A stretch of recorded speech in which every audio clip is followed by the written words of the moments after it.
Hi everybody, you're listening to episode 32 of Now and Men. It's Stephen Burrell here, and welcome to the podcast. Yes, hi everyone, it's Sandy Ruxton here too. For today's episode we're speaking to Dr Lisa Sugiura.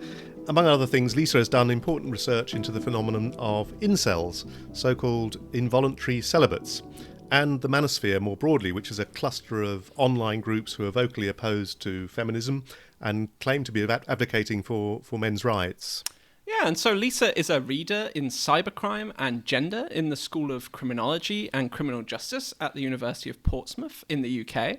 And in 2021, she wrote a book called The Incel Rebellion, The Rise of the Manosphere and the Virtual War Against Women, which was published by Emerald. And that's the main thing we're going to focus on today. So hi, Lisa, and thank you so much for coming on the podcast. Thank you, Stephen and Sandy. I'm delighted to be here. I'm a big fan of this podcast. Oh, thank you very much. So yeah, to start off with, could you perhaps just begin by telling us a little bit about the Manosphere? So for people who haven't heard about it before, what is it and why is it something that perhaps we should be concerned about? Okay, so the term Manosphere, it originated from a self-published 2013 book of the same name by Ian Ironwood, who is interestingly a marketing manager of a large pornography business. So the Manosphere emerges from the original men's rights movement, which is established back in the sort of 1960s, 1970s, and that splintered off from the sort of pro-feminist men's liberation movement. And so what was happening was there was that sort of pushback against women's equality gains, that it was somehow taking something away from men. So nowadays, what we have online, the online Manosphere, consists of a network of blogs, forums, websites, videos, memes, and it's presented as being dedicated to men's issues, and it's comprised of lots of different groups, some of which are united in their sort of shared anti-women, anti-feminist beliefs, although sometimes groups are at odds with each other and they kind of ostracize each other and mock each other as well. It's not the most supportive place, hence why when I said it's about men's issues, there was a bit of there was a tone in my voice which was of disbelief. Some of the groups cross over with the alt-right online, particularly in regard to white and male supremacist beliefs about traditional gender roles and the belief in upholding cis hetero patriarchy dominance. Some of the groups within the Manosphere are men's rights activists, and they are, I would say, the community that is most aligned with the sort of early men's rights movement that I first started speaking about. They are more likely to mobilise offline as well and campaign. But in regards to what they're campaigning for, it's about taking away from women. It's not about genuine men's issues like suicide and mental health and male victims of domestic abuse and sexual violence. It's about saying women have too many rights. Then you also get a group called MGTOW, Men Going Their Own Way. And they somehow believe that if they just have no interaction with women, that their lives would be so much better.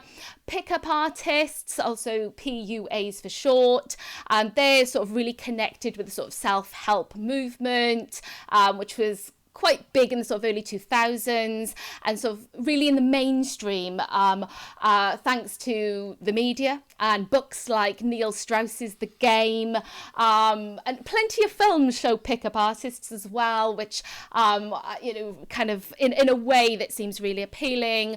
I know Ryan Gosling's doing fantastic things right now when it comes to Barbie and Ken, and he's there with women, but I mean his earlier film, Crazy Stupid Love, just jumped straight to mind, in which he was a pickup artist in that film.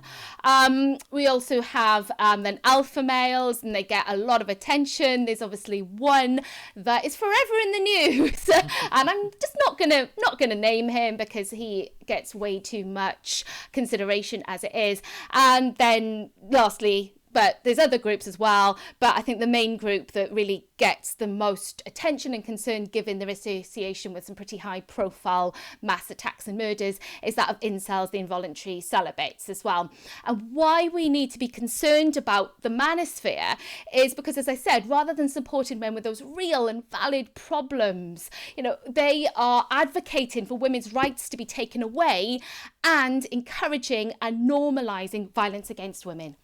And as I understand it, incels have their own sort of shorthand, their own vocabulary to communicate with each other and with the wider world. So, for example, they talk about the black pill, and that's a whole ideology. So do you want to explain that a little bit more and perhaps tell us, why they use this kind of language and terminology? Okay, so I think before I sort of turn to the black pill, to give that a little bit of context, there's other pills that are present within the manosphere, the red pill and the blue pill predominantly, and they take that idea, that analogy from the Matrix, the film series, which interestingly is by the Wachowski sisters and is an actual allegory for transgenderism, which is something that is not acknowledged or welcomed within the manosphere, but yet they still continue to use that allegory, where in the actual film of the Matrix, you had the protagonist Neo, who was offered the choice of taking the red or the blue pill. If he took the blue pill, he could just continue in his blissful state of ignorance, not understanding the reality of the world. Whereas if he took the red pill, he wakes up to the Matrix. He sees the world how it actually is. And that allegory in regard to our societies is that men waking up and taking the red pill by being part of the manosphere is that they see that society is unfairly favoured in regard to women, that feminism is ruining men's lives, and that male victimhood is a very real thing, and that there's no such thing as misogyny. It's all about misandry, and the men, because they are the true victims, have that genuine need to fight back for their very survival. And of course, that means advocating for violence against women. And that black pill is the realization, the cementation, if you will, of being an incel. So an extension of the red pill, where you've woken up and you realize what the world is actually like. The black pill is that acceptance that you can't change your circumstances. It's immutable. It's very nihilistic, that this is because incels, black-pilled incels, actually black-pilled misogynistic incels, because they're not a homogenous group as well. Often no group is, right?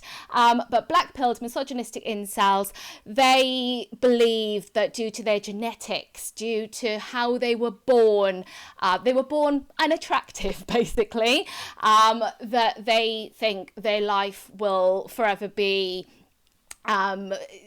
just sad and lonely, and they're never going to be a success with women romantically or sexually. And that manifests itself as hatred within them. That's a justification then to say it's okay to harm women.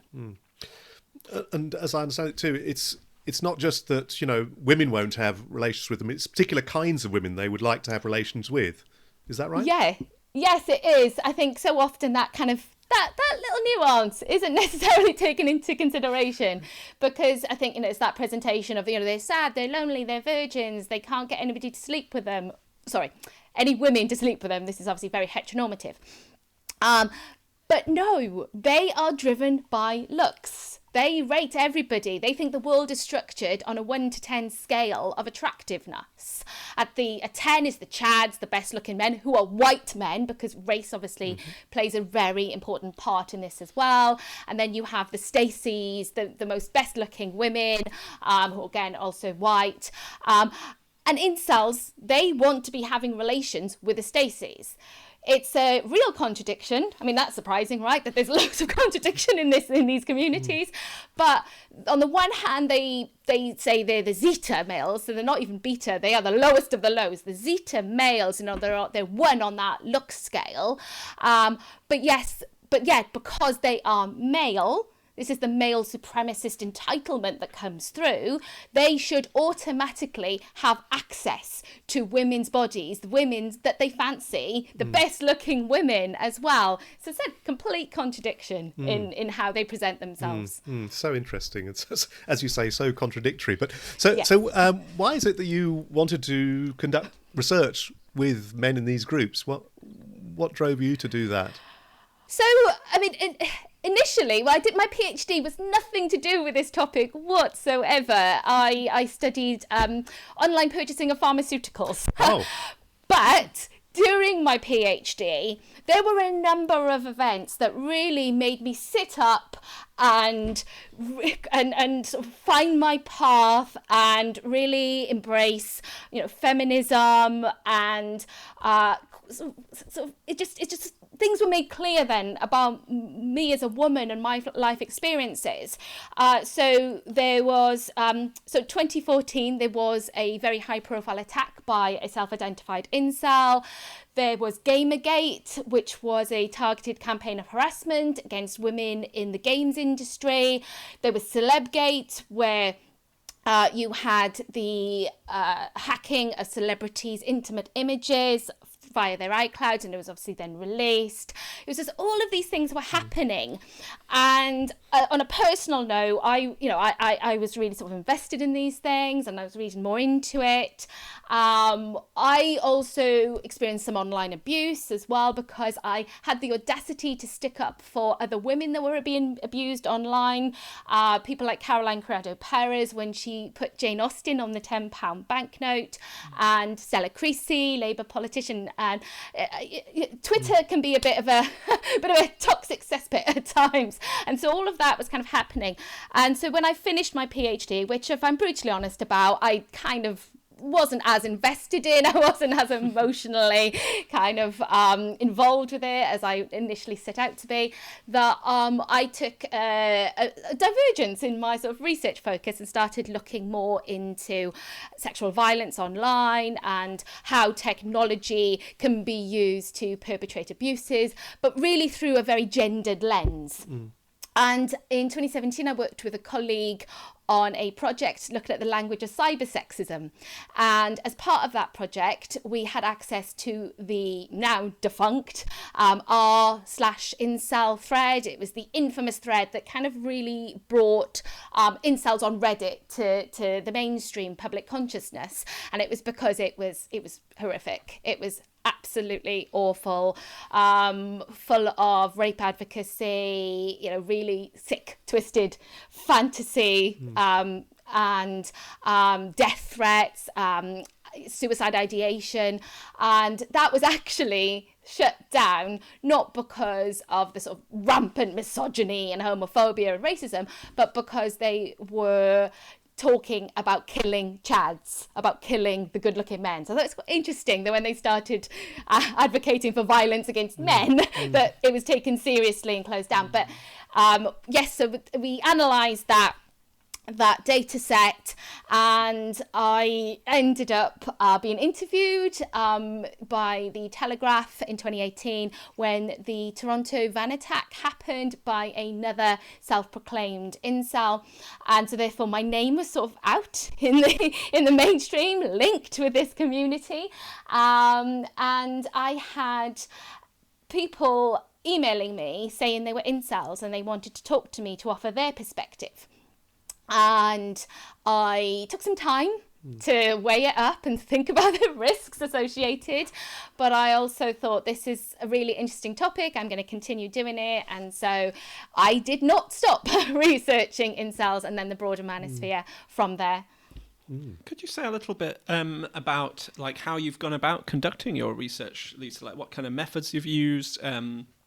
Because presumably, in general, even if you were approached on a few cases, presumably in general, lots of men in these communities are not particularly keen to be kind of to speak to people like yourself. So I mean, how have you gone about doing it?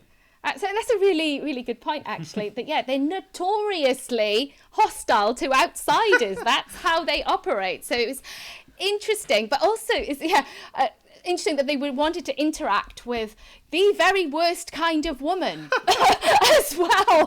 Feminist, professional, academic. Oh, over 30, so I've hit the wall as well. So that was really interesting. And I thought, I kind of wanted to see where that went. But in terms of the sort of broader research approach I employed, I conducted an online ethnography. So spent 3 years immersed in Incel and Manosphere sites. Some of the dedicated places like Incel. I think it started out as incel.me and then incels.co and then changed to incels.is. It keeps getting shut down and rebranding and opening up again. You mainstream sites, Facebook, Twitter, YouTube, also Discord to have a look on, gaming sites, and then also Reddit and 4chan and even 8chan, which I really do not recommend doing. That was awful. And then alongside all of that kind of observation and me really understanding how the communities interact, how they operate, their formation and the culture online, and then also undertook semi-structured interviews with 10 former and current self-identified male incels. And how did you find that process, the interviewing? I mean, was it, was it easy to get information out of them? Or, how did you find that? I mean, what was the experience like of actually speaking to them? I mean, ethics was a challenge to obtain, and rightly so, given, let's say, the sort of risky connotations and things. Although it was, I think it was more about security rather than sort of my emotional and mental well-being, which I'll kind of get onto. But in terms of how I conducted the interviews, that was entirely online. That was via the private messaging function on Reddit, and also email. I did offer to undertake interviews over Skype or Zoom or even the telephone if they, if needed. And obviously, in terms of like where people are located, I was speaking to incels based in Canada, America, Italy. And so, obviously take into account the sort of logistics of it as well. But interestingly, nobody wanted to speak directly with me. Could be something about the community, of course, and also the obviously being a woman as well. So it was all textual based, and in terms of the practicalities of that was I found that more secure and also more, I think, convenient for me to really think about how to respond as well, to keep that rapport up. And also, it's a really difficult thing actually, because they would come out with obviously some really horrendous things about women. So women in general, they couldn't have forgotten they were speaking to a woman. So it's obviously going to affect me as well. But of course and at times it almost felt as if they were trying to get me to apologise for women as well. So, and of course I'm not going to do that, but at the same time you kind of, you want to keep that interview going and things as well. So that was keeping that engagement was really quite difficult. There was a lot of challenge to my kind of intelligence, as in, well, you're supposed to be intelligent, you're supposed to be this academic, surely you can understand our worldview. And they would send me lots of these pseudo-scientific studies, surveys from dating sites and things which apparently validated their perspective, on women being shallow, superficial, so on, and would try and push to get that reaction out of me. Which is, of course, another difficult tension as well. It was also as well, because I feel like I'm probably just sounding incredibly harsh, but there was also something that I struggled with in terms of sympathy as well, where they were talking about mental health, depression, difficult childhoods as well. And on the one hand, that does not cancel out misogyny and homophobia and racism and nothing like that. It's not an excuse for it. But at the same time, these are, there's that human element, which I didn't really want to lose as well. So, it's kind of trying to navigate that was quite difficult. And some of my interviewees, I could see, it was almost like they started treating me like a counsellor. and particularly if these are men that struggle to talk to women ordinarily and don't have any interaction with women, and here they have a woman that is listening to them. So there was that to take into consideration. And then even things like this sort of, as mentioned, like security, where my background cybercrime, so I'm not saying I'm the absolute expert, because no one is immune from the risks of of cybercrimes and things, and fraud online and things. So I don't want to kind of suggest that to anybody, but I kind of went into it thinking I know what I'm doing in terms of making sure everything about me, or what is available about me, I'm happy with. What can't be accessed in terms of personal accounts and things, and yet they still found my personal social media accounts and would request to be a friend or to follow me and things. And that just could be they really wanted to continue the dialogue, or a bit more sinister, was it to intimidate and show that they can find me online as well? Because actually the community is notorious for targeted harassment and things like doxing, where they release your private information and things.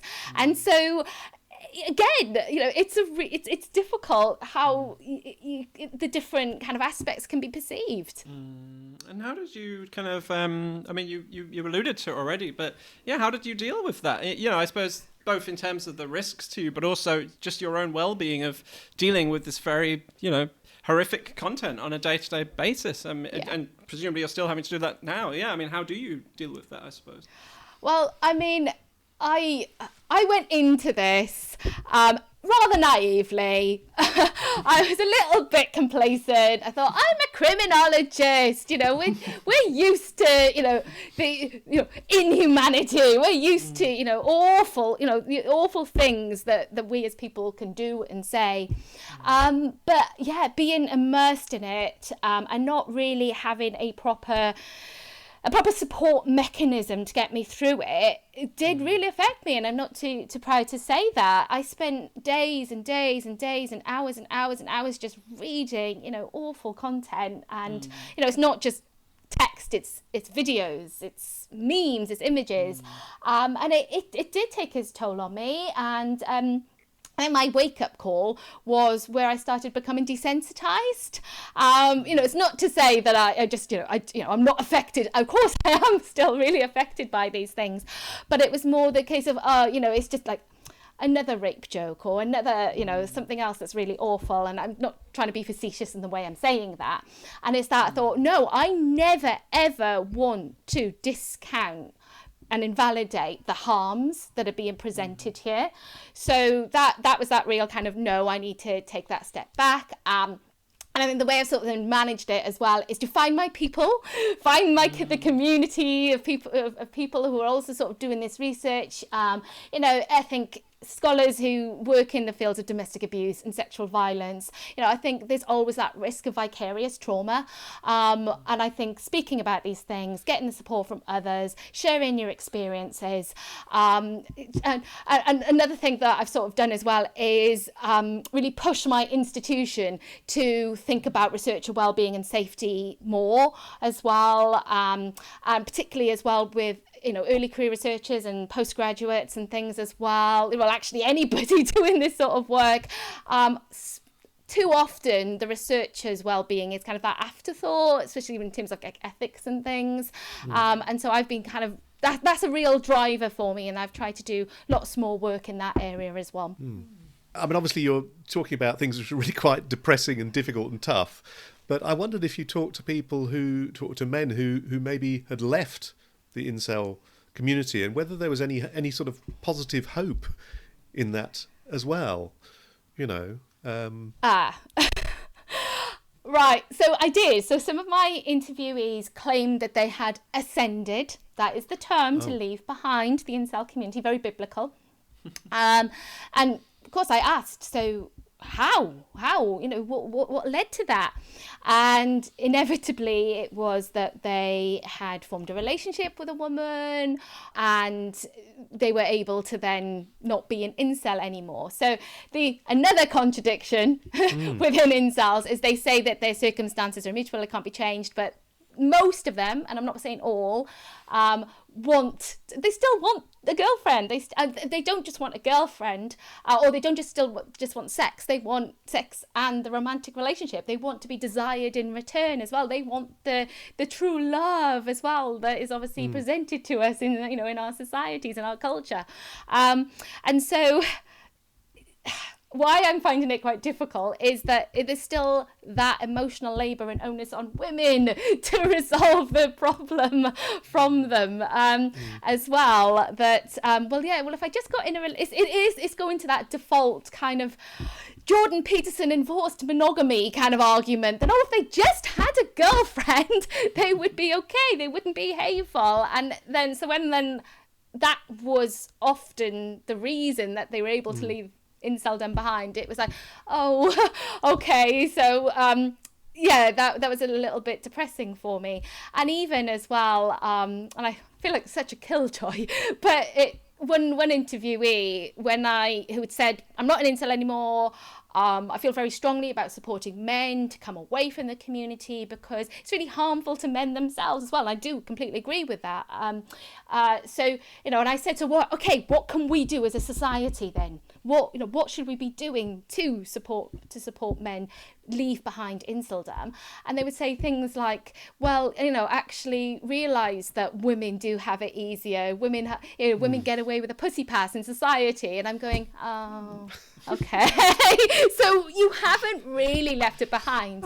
And I think the reason why that it's not this, what we're talking about in terms of the incel ideology and belief, we're talking about mainstream societal misogyny and the structures that normalise and validate it as well.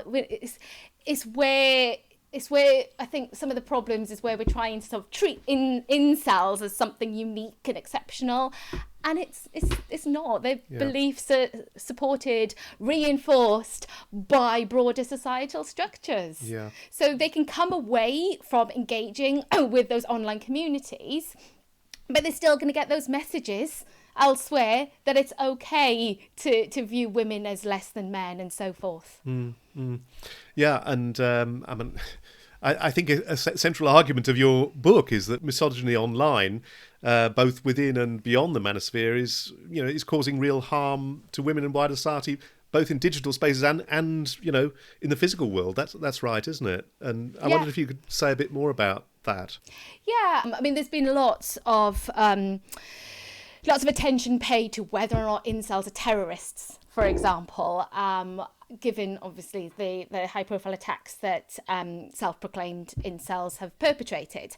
And then there's that kind of reaction, as I said, to how do we deal with the incel problem without, as I said, as if it is something different, unique, or the tendency when there has been those, and I have issues with this term, but I can't think of another term right now, but the lone terror attacks, I won't say lone wolf, but those lone terror attacks, there's the tendency to go, must have been an incel, as if anything misogynistic, any form of misogynistic terror is incel related, or where there's that kind of tendency to look to historical cases long before you had online incel activity and say, that's an incel. That was an incel of particular, high profile attacks again, where yes, there was a misogynistic motive. I would say it's male supremacism, where you've got, the cis heteropatriarchal perspective is elevated to the point where anybody that doesn't fit those norms, the violence against them is justified and warranted. So I think it's just sort of, I don't think any solutions are going to be worthwhile or effective until we actually tackle broader societies and cultures about white supremacy and male supremacism, and incels are just one part. I mean, they are a ridiculous, almost extreme, although I think we can probably deconstruct the term extreme as well in this context, but they're just because they're sensationalist and they get all the attention, but it should not detract from the everyday forms of terror, that Rachel Payne speaks about in terms of interpersonal violence, that women experience and fear on a daily basis. And you say in your book also that it's not just about hatred of women, violence against women. It's also potentially threats to democracy, to equality as well, isn't it? And I think you mentioned earlier in this interview that the links to the alt-right movement as well. I mean, there's something quite powerful in all these overlaps going on, isn't there? Yeah, well, I think that's why I get quite frustrated where sometimes incels and manosphere groups are referred to as apolitical because, they're not necessarily left or right leaning, they're not worried about economics. I mean, obviously all of those things really do feed in, but how can you say they're not political when they are advocating and encouraging the subjugation of 51% of the world's population, and moreover the intersectional perspective as well, where they obviously there's the white supremacist element, they're transphobic, homophobic, so they really are encroaching on people's lives, and moreover they're validating violence against marginalized persons as well, and what they are trying to campaign for, they've got this perspective that there's that rose-tinted traditional world from decades ago where men were men and women were women, and we need to get back to that, and therefore there's obviously progressive and gender equality gains need to be removed, and that's why they were celebrating on the forums when Roe v. Wade was overturned. One thing you talk about your book as well, though, Lisa, just to complicate it a little bit, is as far as I'm aware, this isn't just about like angry white young men, is it? It is actually, there's a variety of different groups of men who are in these communities. And could you just say a little bit about that? Yeah, I think there's a bit of a misconception that's sometimes presented, as you said, that there's just sort of white young men. Thinking about the internet and how, and sort of Western supremacy and what takes privilege and front stage of the internet, there is going to be that Western focus. So I think until you sort of really do a deep dive into these communities, on the surface, it does seem that it is dominated by that white Western focus. But within the incel culture itself, race is so important because race itself can be a reason why somebody would consider themselves to be an incel as well, because white is favoured, white as per our Western dominance in the media and culture, it's seen as the most attractive, so therefore men of different races call themselves, and I'm not going to use the terms because they're really derogatory and racist, but they revert to stereotypes about different ethnicities, calling themselves that cell, and that can be a reason as well, not just their facial features or their height or their weight, but as I said, their race really features as well. I am aware that there are members of the gay community as well that have incel communities, but I think this is why it's really important to recognise that incels are not homogenous, and that's why I tend to try and make that distinction and say misogynistic incels, who are and unfortunately the majority of incels now, and certainly the term has foremost been misappropriated, I would say, by misogynistic men that have that kind of agenda against feminism and women. But yet, we do need to kind of consider the intersectionality within the community itself as well. Mm-hmm. Another thing as well, which you talk about in your book, is about, well, and you mentioned it already as well, that, a lot of these men are clearly not very happy, right? It doesn't, being in this kind of incel community doesn't seem to be working out very well for them in terms of improving their quality of life or anything like that. So yeah, all sorts of issues around depression, anxiety, loneliness, suicidal ideation. Yeah, I mean, do you want to talk a little bit about that, about, the harmful impacts these communities are having on men themselves, without in any way, as you said, excusing any of their behaviour. Yeah. And also perhaps how that might connect to why some men might actually, become involved in the first place in these groups. Absolutely. There is this sort of growing attention within the scholarly literature about the link between depression, mental health, anxiety, and even neurodivergence with incels as well. And I think it's definitely something we need to consider.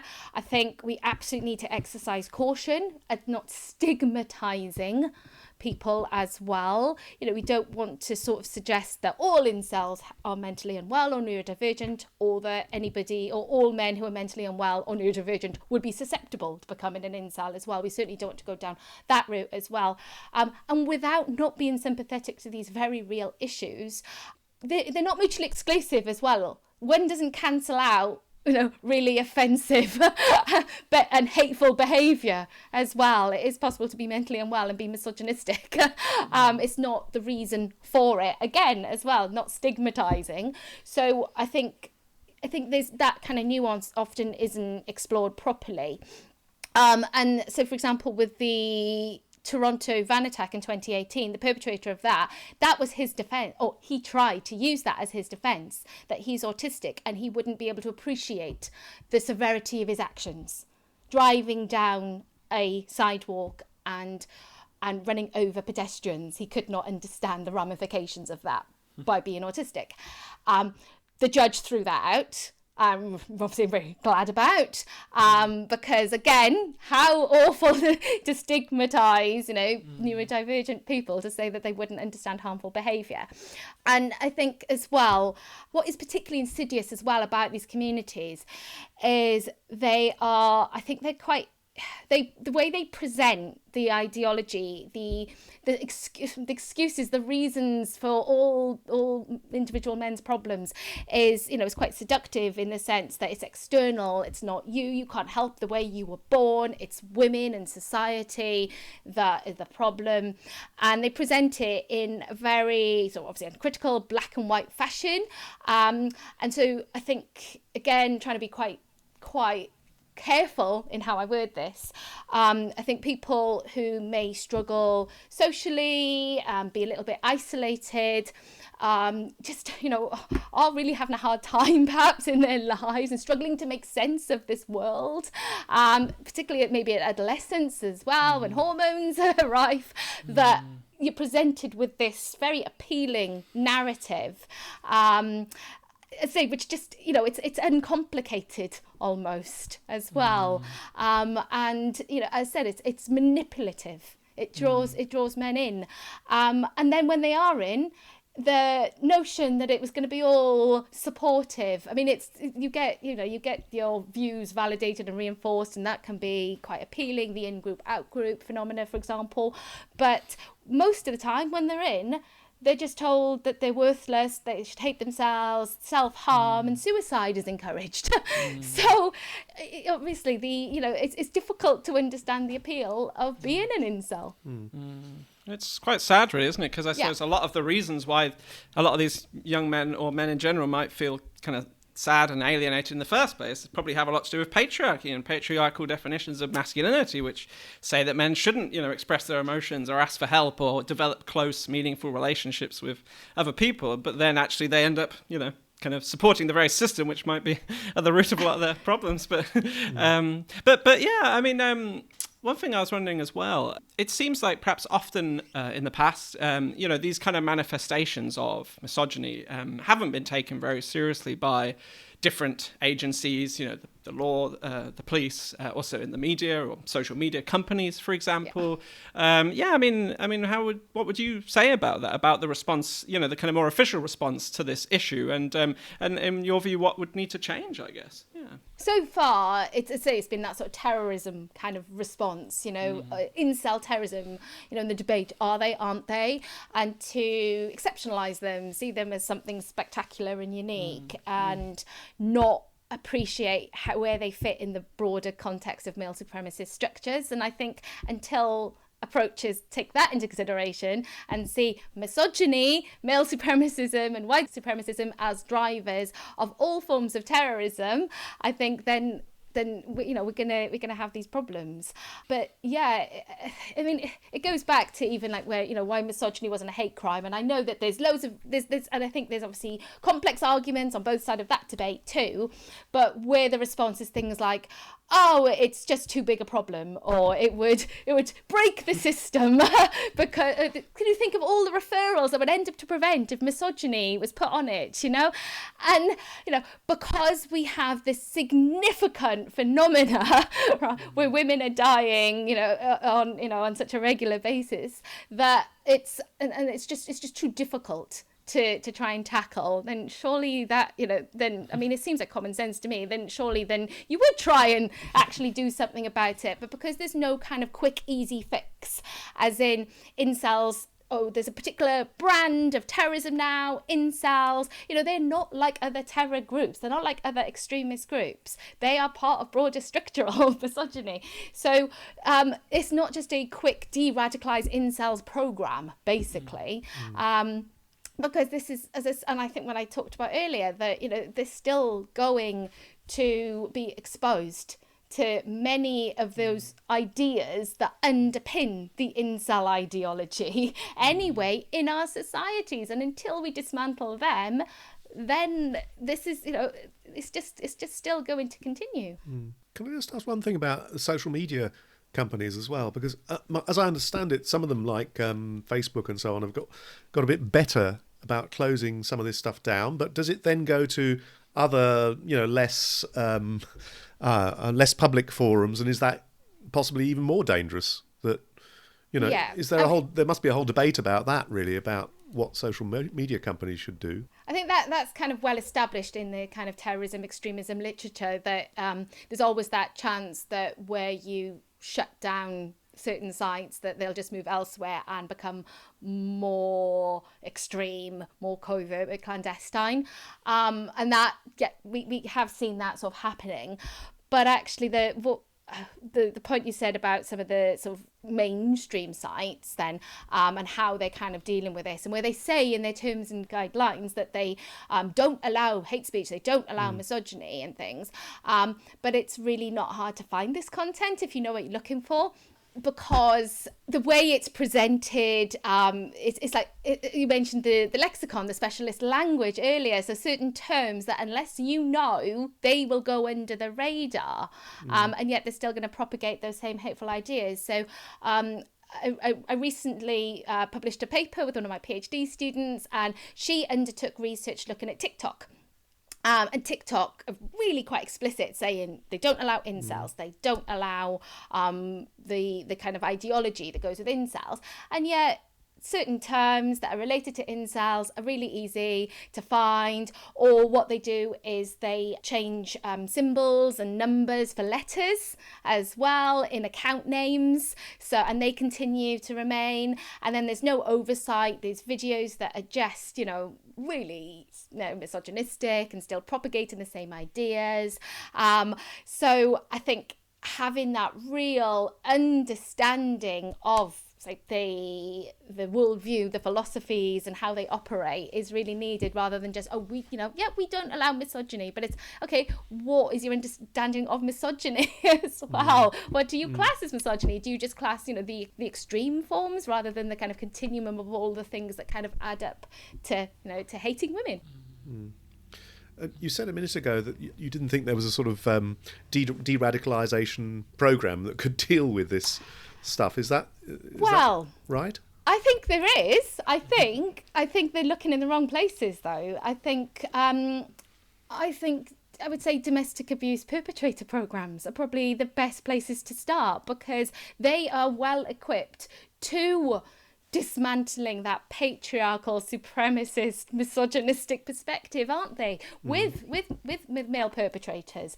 So when you ordinarily talk about kind of de-radicalising programs in terms of like terrorism, counter-terrorism, that is never featured anywhere, frustratingly, when most perpetrators, or certainly these sort of lone attackers, I hate that term again, but I'll say it, is that they have histories of domestic abuse and sexual violence, and that is separate. So say those sort of programs, they're not equipped to kind of, as I said, tackle misogyny. But there's obviously exceptional work that is already being done out there in the sort of domestic abuse service sphere. And how do you think is it possible to prevent young men, becoming seduced by these kinds of communities? Yep, it's got to be a multi-pronged approach. So obviously sort of mentioned already what tech companies can do. So yeah, I mean, they certainly need to be far more accountable than they already are. And actually the way that algorithms and echo chambers work, that young men and boys are not just being targeted with this content, because most of the time that's what's happening. This sort of content, the content that sells, that gets the likes and the attention and makes money for the platforms, is what is promoted rather than healthy content. So that sort of counter narrative needs to be promoted far more. Obviously, education is key as well, much earlier sort of work with young people in schools about gender equality, healthy relationships, consent, all of those things need to be discussed. There are obviously things that we can all be doing as well, but it's structural. I think we absolutely need to be kind of recognising that these are not just problems that are contained online.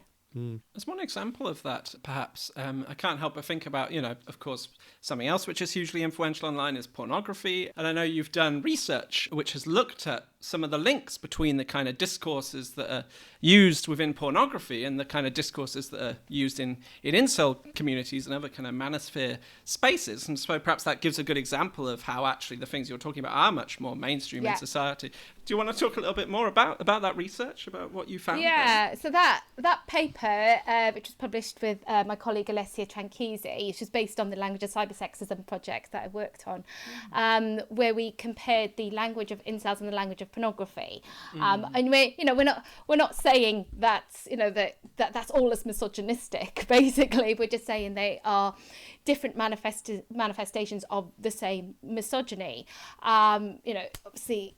And when it comes to pornography, I think one of the many issues, but one of the main issues is that what is readily accessible today is the violent, is the extreme, is the objectifying, the dehumanizing of women. That is what is just readily available on mainstream platforms. It's not, it's not some sort of kind of a specialist area that people need to go looking for. That is what young people can just easily access now. And obviously what that is doing, and then what incels are doing with their sort of language as well, is basically reducing women to mere objects. And then when you have people that are dehumanized, that's obviously a precondition to say it's okay to be violent towards them. And obviously within pornography, the name calling, it's a way of saying to the viewer that even if that woman looks like she's visibly in pain, she's really not happy, but it doesn't matter. It's okay to do that to her. And that's very much sort of how incels will speak about women. And I suppose it's the reinforcing of those tropes as well, isn't it? Those kind of really misogynistic tropes about gender, that women will automatically be submissive, that men will always want sex, and they're dominant. That's what drives men, and that's really, patronizing to men, that's all you're about, basically. And women enjoy sexual mistreatment as well. It's almost like the incel-topia as well, isn't it? That, women are just automatically subservient to men. You can do whatever you like to them. Women's bodies are readily accessible. And of course, that message then, with pornography into young boys as well, it's their expectations then as well. And then also to girls that, this is all my worth as well. And actually, really, there's obviously many things that are shocking within incels. And one thing that sort of really come out through my work as well is where they reinforce that trope about no means yes as well. And they really argue that rape is a construct that it entirely depends on who's doing it. That if it was a Chad the alpha, good-looking man, he could never be a rapist because a woman will always want that, basically. To me, that's very pornified as well, I think.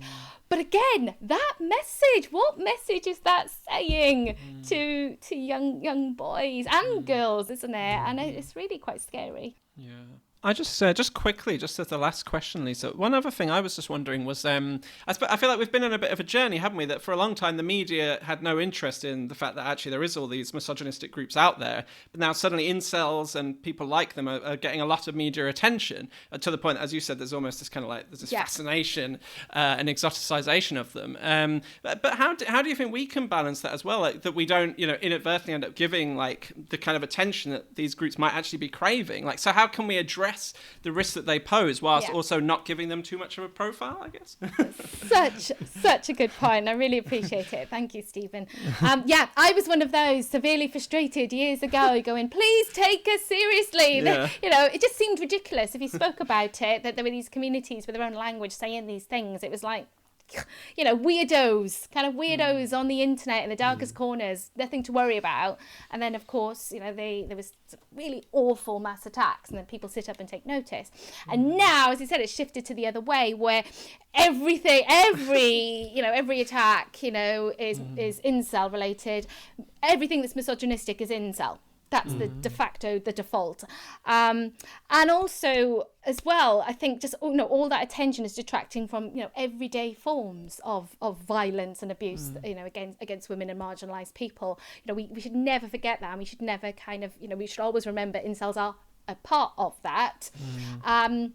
And then the other point of, inadvertently giving them too much attention. So we've got the Institute for Research on Male Supremacism that have released guidance about media reporting on incel-related attacks. I mean, first of all, there's that, don't jump to the assumption it is an incel-related attack and start using that term straight away, because it validates them.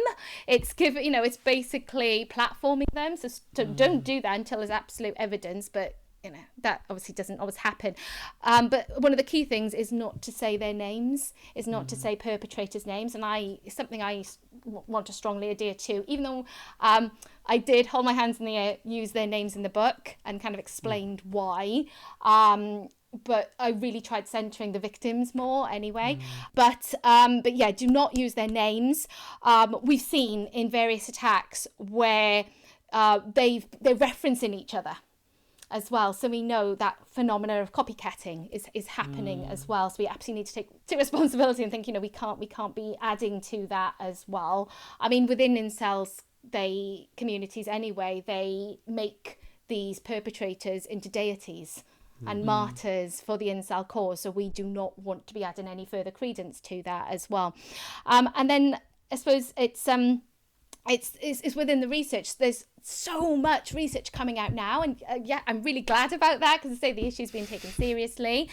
But again, it shouldn't, and it's also just saying that incels are the only bad thing online when it comes to misogyny. So can we look at other groups as well? But also the kind of debates that are happening, that there needs to be direct interaction with incels for work to be valid, that we need to have the voices to understand their experiences. And I realised, I actually did interview incels, but something I had to navigate through was not just taking it at face value. These are a group renowned for performativity. They are well aware of audience as well, and they will try and present themselves and rebrand themselves in a way that is more palatable as well, and will try and play to the victim narrative. So we've got to be so careful. And I would say as well that we're not platforming other extremist groups and saying we absolutely have to hear their voices. So because we know the problems that actually disseminating those narratives could draw people in as well. So it could just be misguided, but I think at the worst it's really dangerous. So we just absolutely need to be so careful in just sensationalizing them to the point where it detracts from all other forms of violence against women. Oh, well, thank you so much, Lisa, for all of that and for all of the work you're doing, which is so important. It's greatly, and thank you for coming on the podcast. Yes, thank you. Thank you so much. I mean, I think there's things for us to learn for the podcast there as well. So we take note of what you were saying just a moment ago about not naming. Absolutely. So it's useful. Yeah. So, Stephen, that was a great discussion with Lisa.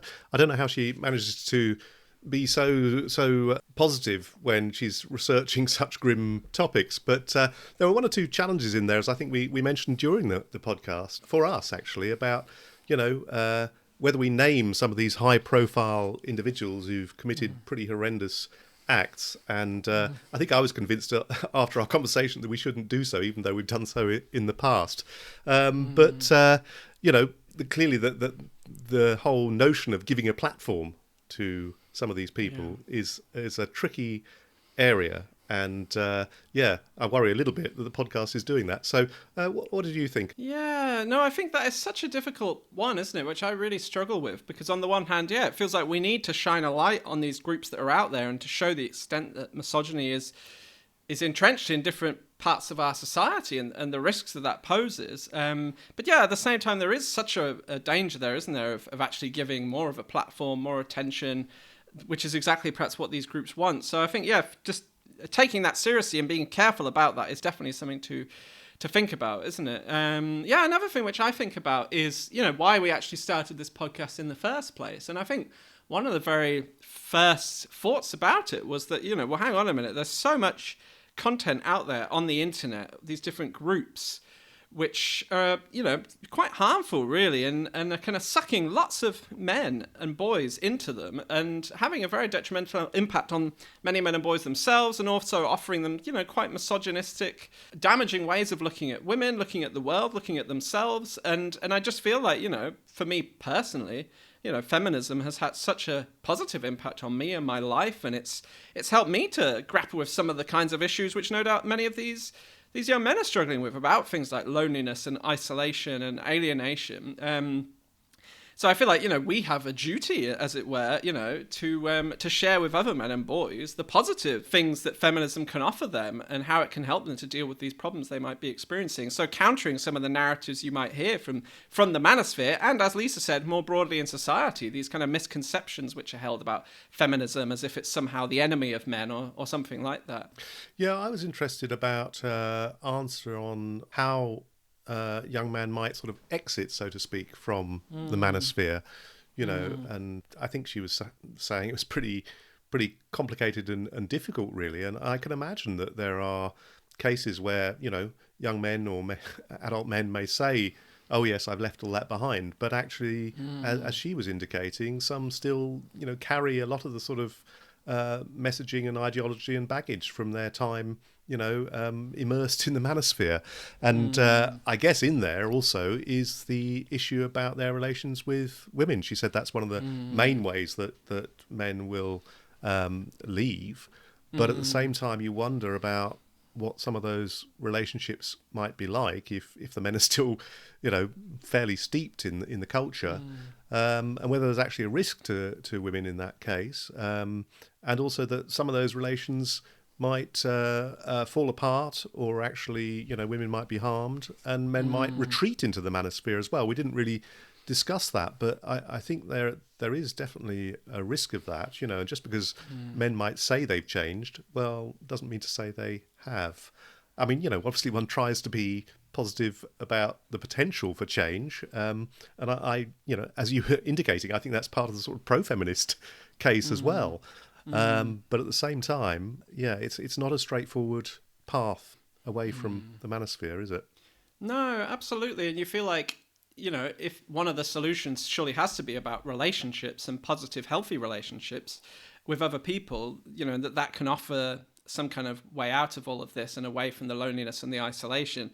But at the same time, there's such a risk, as Lisa said, of then putting all the onus on women, right, to basically heal these men through their relationships with them, which is putting a huge responsibility on women. I suppose for me, it does highlight, doesn't it, again, as Lisa said, just the need for there to be much more work going on, really, with men and boys from a young age, in school, but also more broadly in society, engaging with them about issues of masculinity and gender equality and violence and abuse. And because of the fact that there are these groups out there, but I feel like we're just not really, helping equip young men with the critical thinking skills to be able to navigate these things in ways where actually they do push. I'm sure many young men actually do push back against them. And I think that's the thing as well we have to remember, isn't it? I'm sure many men and boys will be completely, appalled by this stuff. But yeah, I think we could be engaging with them a lot more about it, and about things like pornography, which are, things which are considered much more mainstream, which they'll be encountering as well. Yeah. Mm. Another thing I thought was interesting was about the whole method for research, undertaking research in this area, and just how difficult that is, and again, some of the risks that there are for researchers. And after we stopped recording, we actually talked about Laura Bates's book, Men Who Hate Women, and that was a more sort of journalistic take, and Laura had actually in a sense gone undercover by being anonymous within many of these fora, and Lisa was saying, there is an issue there. Would that get through a university ethics committee? That you're actually dissembling who you are. Anyway, I think it's an interesting area for debate. How do you actually undertake research in this area? Yeah, and how do you do that with people who, as Lisa said, might be, trying to put out certain ideas about who they are, or they might like the attention, or they might deliberately try and give you a certain impression of themselves, which actually might not be, so connected to what the reality of the incel communities are. Like, it's a very complex one, isn't it? And also, I think, what she talked about right at the beginning about actually there is a range of different groups within the manosphere, and the incels are getting all of this attention. But actually, these kind of men's rights, like anti-feminist groups have existed, since the 70s and 80s, haven't they? And actually, there's always been this kind of vocal backlash to feminism. So I suppose, we need to be putting our attention on all of these different groups, without at the same time boosting their profile, I guess, and trying to engage with men so that they don't actually, slip into these kind of very misogynistic ways of thinking in the first place. And I guess that plays to, one of the sort of central messages of her book about the links between the online and real worlds, and how people like Trump are legitimizing misogyny, but actually they're drawing quite a lot of their messaging from some of these online fora as well. So the challenges are absolutely massive. Yes, well, there's a lot to think about, but I think that's it for today, isn't it, Sandy? Yeah, I think that's enough from us. Yeah, but thank you so much, everybody, as always, for listening. Do subscribe if you haven't already on your podcast app, and if you'd like to help share Now and Men, please feel free to leave a review or share it among your friends, colleagues, family, and we'll be back with another episode soon. And also do contact us at nowmen@gmail.com if you have any questions or comments at all. Thanks a lot. Bye. Bye now.